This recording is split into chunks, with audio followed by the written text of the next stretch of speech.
கிருஷ்ணகிரி மாவட்டம் பாப்பாரப்பட்டி ஊராட்சிக்கு உட்பட்டது கொட்டாவூர் கிராமம். மனைவிக்கு தாலி கட்டிவிட்டு மனைவியின் தங்கையை காதலித்து வந்த கணவனால் அநியாயமாக மனைவியின் உயிர் பறிக்கப்பட்டிருக்கிறது. ஊருக்கு மத்தியில் இருக்கும் இந்த வீட்டிற்கு சொந்தக்காரர் குமரன். இவருக்கும் பக்கத்து ஊரைச் சேர்ந்த சந்தியாவுக்கும் கடந்த 3 ஆண்டுகளுக்கு முன்பு திருமணம் நடந்திருக்கிறது. பெற்றோர்களால் பார்த்து வசதி வாய்ப்பு எல்லாம் தெரிந்த பிறகுதான் கல்யாணம் நடந்திருக்கிறது. திருமணமான ஒரே வருடத்தில் பெண் குழந்தையை பெற்றெடுத்திருக்கிறார் சந்தியா. முதல் வாரிசை வீட்டிற்கு கொண்டு வந்ததால் சந்தியாவை புகுந்த வீட்டில் இருந்த அனைவரும் உச்சி முகர்ந்திருக்கிறார்கள். ஆனால் அவரை தொட்டு தாலி கட்டிய கணவன் குமரனின் புத்தி மட்டும் மனைவியின் தங்கை மீது மையம் கொண்டிருந்திருக்கிறது.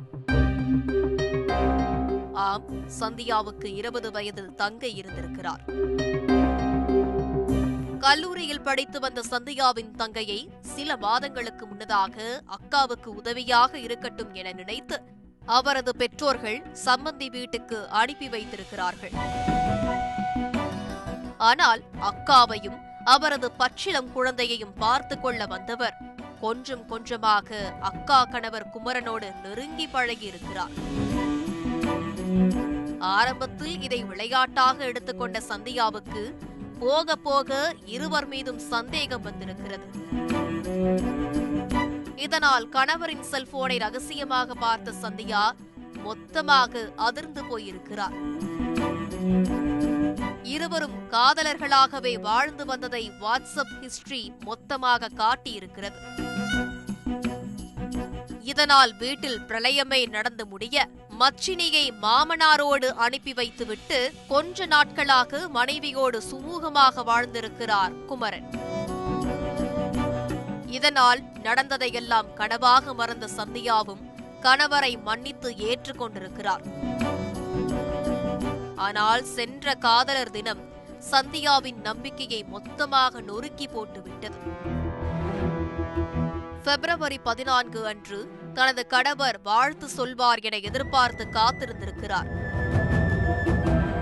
ஆனால் குமரனோ காதலர் தினமே ஞாபகம் இல்லாதது போல இருக்க சந்தேகம் அடைந்த சந்தியா குமரனின் செல்போனை எடுத்து பார்த்தபோது காதலர் தினத்தில் தனது தங்கையோடு குமரன் செல்போனில் வீடியோ கால் பேசியிருப்பது தெரிய வந்திருக்கிறது.